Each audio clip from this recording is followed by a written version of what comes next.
আসসালামু আলাইকুম বন্ধুরা, আল্লাহর অশেষ রহমতে আশা করি আপনারা সকলে ভালো আছেন আর আপনারা দেখছেন এমডি ভয়েস টিভি।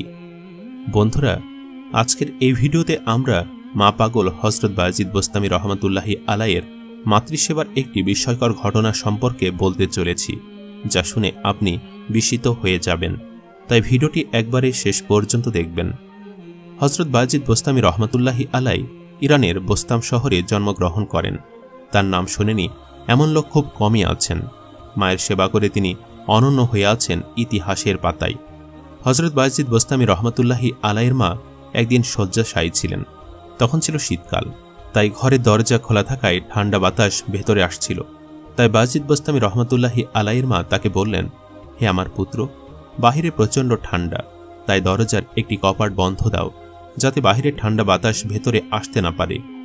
মায়ের কথা শুনে বায়েজিদ বোস্তামী রহমাতুল্লাহি আলাই জানালার কাছে গেলেন সেটি বন্ধ করার জন্য।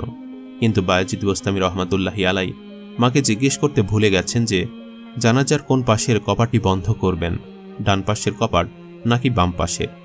এরূপ ভাবতে ভাবতে বায়েজিদ বোস্তামী রহমাতুল্লাহি আলাই মায়ের দিকে তাকিয়ে দেখলেন যে ততক্ষণে মা ঘুমিয়ে পড়েছেন।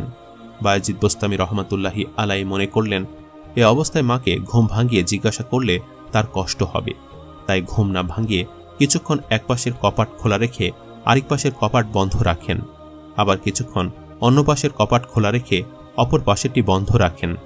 এমন করতে করতে সারা রাত কাটিয়ে দিলেন। মা তাহাজ্জুদে নামাজ পড়তে উঠে বায়েজিদকে এ অবস্থা করতে দেখে জিজ্ঞাসা করলেন, বায়েজিদ, তুমি এমন করছো কেন? তিনি ব্যাপারটি খুলে বললে, হে আমার মা, আপনি যখন আমাকে জানালার কপাট বন্ধ করতে বললেন তখন আমি নিশ্চিত হতে পারিনি যে আপনি আমাকে কোন কপাটটি বন্ধ আর কোন কপাটটি খোলা রাখতে বলেছিলেন, না উভয় কপাট বন্ধ রাখতে বলেছিলেন। তাই যখন আমি আপনাকে জিজ্ঞেস করতে যাব তখন দেখি যে আপনি ঘুমিয়ে পড়েছেন। তাই আমি আপনাকে আর ঘুম থেকে না জাগিয়ে একবার জানালার ডান কপাট খুলেছি আর একবার সেটি বন্ধ করে বাম কপাট খুলেছি। ছেলের মুখে এমন ঘটনা শুনে মা আনন্দে তার বুকে বায়েজিদকে জড়িয়ে ধরে আল্লাহর দরবারে দোয়া করেন, হে আমার প্রভু, তুমি আমাকে এমন সন্তান দান করেছ, ধন্য আমার জীবন, তার মর্যাদা তোমার বন্ধুদের সারিতে অন্তর্ভুক্ত করো। অন্য একদিন রাতের ঘটনা, হযরত বায়েজিদ বোস্তামী রহমাতুল্লাহি আলাই পড়াশোনা করছিলেন। তখন তার মা ডেকে বললেন, বাবা বায়েজিদ, আমাকে এক গ্লাস পানি দাও, আমার খুব পিপাসা পেয়েছে। তিনি পানি আনতে গিয়ে দেখেন ঘরের মশকে পানি নেই, তাই ঘর থেকে বেরিয়ে পাশের কূপে গেলেন পানি আনতে। পাশের কূপ থেকে মশক ভর্তি করে পানি এনে দেখলেন মা ঘুমিয়ে পড়েছেন। তখনও ছিল শীতকাল। পানির গ্লাস হাতে নিয়ে সারা রাত মায়ের শিয়রে দাঁড়িয়ে রইলেন সন্তান বায়েজিদ। খুব ঠান্ডায় হাত যেন অবশ হয়ে যাচ্ছিল। ফজরের আজানের আগে তাহাজ্জুদে নামাজ পড়তে উঠেন বায়েজিদের মা। তখন দেখেন যে বায়েজিদ তার মাথার পাশে পানির গ্লাস হাতে নিয়ে দাঁড়িয়ে আছে। এমন দৃশ্য দেখে প্রশ্ন করলেন, বাবা বায়েজিদ, তুমি আমার মাথার পাশে পানির গ্লাস নিয়ে দাঁড়িয়ে আছো কেন? তিনি বলেন, মা, আপনি পানি চাইলে মশকে পানি না থাকায় পাশের কূপ থেকে পানি নিয়ে আসতে দেরি হয়ে যায়। এসে দেখি যে আপনি ঘুমাচ্ছিলেন, তাই আপনার কষ্ট হবে বলে ঘুম ভাঙানোর চেষ্টা করিনি। আপনি কখন ঘুম থেকে জাগ্রত হয়ে পানি খোঁজ করেন, আর যদি হাতে নাগালে পানি না পান হয়তো কষ্ট পাবেন। এই কথা ভেবে পানির গ্লাস নিয়ে দাঁড়িয়ে আছি। বায়েজিদের কথা শুনে মায়ের আনন্দে বুক ভরে যায়। তাহাজ্জুদে নামাজ পড়ে মা আল্লাহর দরবারে দুহাত তুলে দোয়া করলেন, হে আমার আল্লাহ, আমার বায়েজিদকে সুলতানুল আরিফিন হিসাবে তোমার বন্ধুর দফতরে অতি মর্যাদার আসন প্রদান করো। সুলতানুল আউলিয়া হযরত বায়েজিদ বোস্তামী রহমাতুল্লাহি আলাই বলেন, সেদিন মাতৃহৃদয়ে সেই অকপট প্রাণখোলা দোয়া আল্লাহর দরবারে পৌঁছে সঙ্গে সঙ্গে মঞ্জুর হয়ে গিয়েছিল। ফলে আমার বর্তমান এ অবস্থা। কারণ মহানবী হযরত মুহাম্মদ সাল্লাল্লাহু আলাইহি সাল্লাম বলেন, তিন ব্যক্তির দোয়া আল্লাহর দরবার থেকে ফেরত যায় না, মজলুম, মুসাফির আর পিতা মাতার দোয়া। হযরত বায়েজিদ বোস্তামী রহমাতুল্লাহি আলাই কঠোর তপস্যার মাধ্যমে আল্লাহ তাআলার সান্নিধ্য লাভের আশায় দুনিয়ার ভোগবিলাস থেকে নিজেকে দূরে রাখতেন। সুফিবাদের মতে এমন কঠোর সাধনায় পারে কোনো মানুষকে সৃষ্টিকর্তার নৈকট্য লাভের কাছাকাছি পর্যায়ে নিয়ে যেতে। এভাবে আল্লাহর কাছে আত্মবিনয় কম মানুষই করার সুযোগ পায়। হযরত বায়েজিদ বোস্তামী রহমাতুল্লাহি আলাই একদিন রাস্তা দিয়ে হাঁটছিলেন। রাস্তার দুই পাশে ছিল কাদা পানিতে ভরা গম ক্ষেত। ক্ষেতের আইল পথে তিনি যাচ্ছিলেন। এমন সময় হঠাৎ সামনে থেকে একটি কুকুর আসতে দেখলেন। কুকুরকে দেখে তিনি কুকুরের মুখোমুখি হয়ে দাঁড়িয়ে গেলেন। রাস্তাটি ছিল খুব সরু, কেবলমাত্র একজনের হাঁটার মতো। কুকুরের গায়ে ছোঁয়া লেগে নাপাক হওয়ার ভয়ে হযরত বায়েজিদ বোস্তামী রহমাতুল্লাহি আলাইহি কাপড়ের প্রান্তভাগ গুছিয়ে নিলেন। কুকুর তার ভাবের ভাষায় বলল, আপনি কাদায় নামছেন না, আর আমার কাদায় নামার অপেক্ষায় দাঁড়িয়ে আছেন? হযরত বায়েজিদ বোস্তামী রহমাতুল্লাহি আলাইহি বললেন, তোমার তো নামাজ পড়তে হয় না, কাদায় নাপাকি থাকলে তোমার কোনো ক্ষতিও হবে না, আর আমার জন্য এই কাদা পানি সন্দেহযুক্ত। পানিতে নামলে আমার নামাজে বিঘ্ন সৃষ্টি হতে পারে। তারপর কুকুর বলল, তাহলে আমার গায়ে ছোঁয়া লেগে নাপাক হওয়ার ভয়ে কাপড় গোটালেন কেন? আলামত দেখে তো মনে হয় আপনি আমাকে তুচ্ছ আর নিজেকে বড় মনে করছেন। তাহলে মনে রাখবেন, আমার বাহিরে শুধু নাপাক, আর আপনার ভেতরে অহংকারে নাপাক স্পর্শ করেছে। আপনি নিজেকে বড় মনে করছেন, তাই কাদায় নামছেন না, আর আমার দেহ নাপাকির কথা বলছেন। তাহলে মনে রাখবেন, আমার দেহ নাপাকি 7 বার পানি প্রবাহিত করলে পাক হয়ে যাবে, আর আপনার ভেতরের অহংকারে নাপাকি 7 সমুদ্রের পানিতে ধৌত করলেও পাক হবে না। এই কথা শুনে হযরত বায়েজিদ বোস্তামী রহমাতুল্লাহি আলাইহি কেঁদে ফেললেন।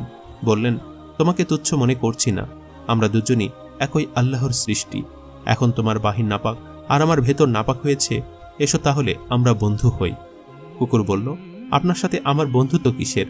আপনি যেখানেই যান সেখানে আপনাকে সম্মান করা হয়, আর আমি যেখানেই যাই সেখানে আমাকে দূর দূর করে তাড়িয়ে দেওয়া হয়। এই কথা শুনে তিনি আবার কাঁদলেন। বললেন, হায় রে, যে ব্যক্তি এখনো কুকুরে বন্ধু হওয়ার যোগ্য হয়নি, সে ব্যক্তি আবার আল্লাহর বন্ধু হওয়ার যোগ্য হবে কবে? আরেকবার হযরত বায়েজিদ বোস্তামী রহমাতুল্লাহি আলাইহি ঈদের দিন গোসল করে পরিষ্কার পরিচ্ছন্ন হয়ে উত্তম পোশাক পরেছিলেন। বাড়ি থেকে বাহির হয়ে রাস্তা দিয়ে যাচ্ছিলেন। এমন সময় এক ব্যক্তি ভুল করে তার বাড়ির ওপর থেকে ঝুড়ি ভর্তি ছাই, মাটি ও আবর্জনা নিক্ষেপ করল। এতে হযরত বায়েজিদ বোস্তামী রহমাতুল্লাহি আলাইহির সমস্ত শরীর ও কাপড় চোপড় ময়লায় ভরে গেল, কিন্তু তার চেহারা সামান্য কুঞ্চিত হল না। কাহারও বিরুদ্ধে অভিযোগও উথিত হল না। শুধু নিজেকে সম্বোধন করে বললেন, হে মন, তুমি তো জাহান্নামে যোগ্য। এখন যদি এ ছাই মাটির দ্বারা জাহান্নামের সাথে শান্তি চুক্তি হয়ে যায়, তবে সেটা তো তোমারই সৌভাগ্য। একে বলে পবিত্র অন্তর। যত অভিযোগ সব নিজের উপর, অন্যের প্রতি কোনো অভিযোগ নেই। আমরা এই শান্তির সন্ধান পাইনি। হযরত বায়েজিদ বোস্তামী রহমাতুল্লাহি আলাইহির উল্লেখযোগ্য উপদেশ হল, একবার তার কাছে প্রশ্ন করা হলো, মানুষ আত্মশুদ্ধির চূড়ান্ত অবস্থায় কখন পৌঁছাতে পারে? তিনি জবাব দিলেন, যখন মানুষ সৃষ্টির জগৎ থেকে পৃথক হয়ে নির্জনে নিজের দোষ ত্রুটির কথা চিন্তা ভাবনা করে তা থেকে নিজেকে শুধরে নেয়। তিনি আরও বলেন, এর দ্বারা আল্লাহর নৈকট্যও হাসিল হয়। 2. বায়েজিদ বোস্তামী রহমাতুল্লাহি আলাইহিকে লোকেরা জিজ্ঞেস করল, হুজুর, নামাজের খাঁটি ও আসল পরিচয় কি? তিনি জবাব দিলেন, যার দ্বারা দিদারে ইলাহি হতে পারে সেটাই প্রকৃত নামাজ, তবে তা খুব কঠিন কাজ, কিন্তু মানুষের সাধ্যাতীত নয়। 3.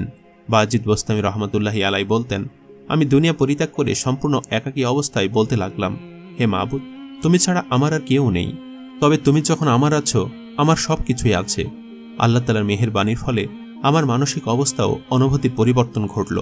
অনুভব করলাম, যারা আল্লাহর আদেশ পালন করেছে তারা পুরস্কার লাভ করেছে ও পুরস্কারের প্রতি আসক্ত হয়েছে, কিন্তু আমি প্রভু আল্লাহ তাআলা ছাড়া অন্য কিছুতেই আসক্ত হইনি।